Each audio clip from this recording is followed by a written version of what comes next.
La proximité avec le patient et l'entourage passe par un seul mot en médecine, c'est l'empathie. Quand on sort de la fac ou qu'on est un jeune médecin, on pense surtout à la science pure et dure, à essayer de faire des diagnostics, savoir quel examen demander. C'est au fil des années que j'ai appris finalement à parler avec le patient, à parler avec ses proches, parce que ses proches sont essentiels pour le soutien d'une personne malade et essentiels souvent, et cette empathie aussi, et cette compréhension de la psychologie du patient est essentielle pour que l'on puisse faire bien notre métier, c'est-à-dire aider les patients à guérir. Je pense que ce qui fait que C'est à vous est une émission tout à fait à part dans le paysage audiovisuel, c'est que c'est une émission de télé où il n'y a pas de public. Ici, on ne fait pas de la télévision, on n'a pas le sentiment d'être à la télévision, on est dans un loft, il y a une cuisine, même quand on parle de sujets un peu plus sérieux, un peu plus lourds, malgré tout on sait qu'à la fin de l'émission, il y a un dîner qui va tous nous rapprocher, qu'on va partager avec nos invités. Donc il y a cette chaleur, cette proximité avec tous nos invités qu'ils ressentent et que nos téléspectateurs apprécient. Quand ils me parlent de C'est à vous, ils me disent « on a envie de partager ce dîner avec vous, on a envie d'être vos invités, on se sent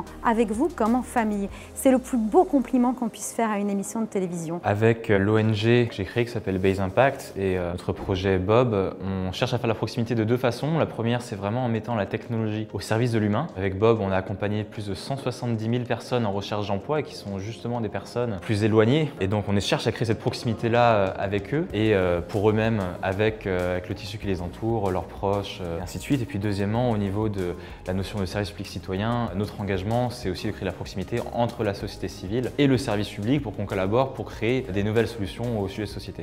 On a coutume de dire qu'il faut savoir générer de l'émotion, il faut pouvoir émouvoir les gens, les faire rire, les faire pleurer, les divertir. Mais j'ai tendance à penser qu'il faut d'abord trouver un propos capable de les intéresser. Et si on veut générer de la proximité, il faut être proche de leurs attentes, proche de leurs préoccupations. Par exemple, quand on a fait la pub 30 millions d'amis, certes, on a raconté l'émotion qu'il pouvait y avoir entre un maître et son chien, mais on a surtout trouvé une idée qui renouvelait le discours sur l'abandon. Et je pense que c'est l'idée qui a généré de la proximité et qui a suscité l'envie de la partager. La série Plus belle la vie a réussi à instaurer une grande proximité avec les téléspectateurs. Nous sommes effectivement tous les soirs chez eux dans leur quotidien. Grâce aux réseaux sociaux, cette proximité continue au-delà de l'écran. Effectivement, grâce à des images, des messages, des petites vidéos, nous partageons au quotidien avec les téléspectateurs. Grâce à la scène, quand les téléspectateurs viennent à notre rencontre, nous partageons de vrais moments. Depuis 15 ans, quand je les rencontre dans la rue, j'ai une grande chance parce que cette proximité est immédiate et on a l'impression de se connaître depuis toujours.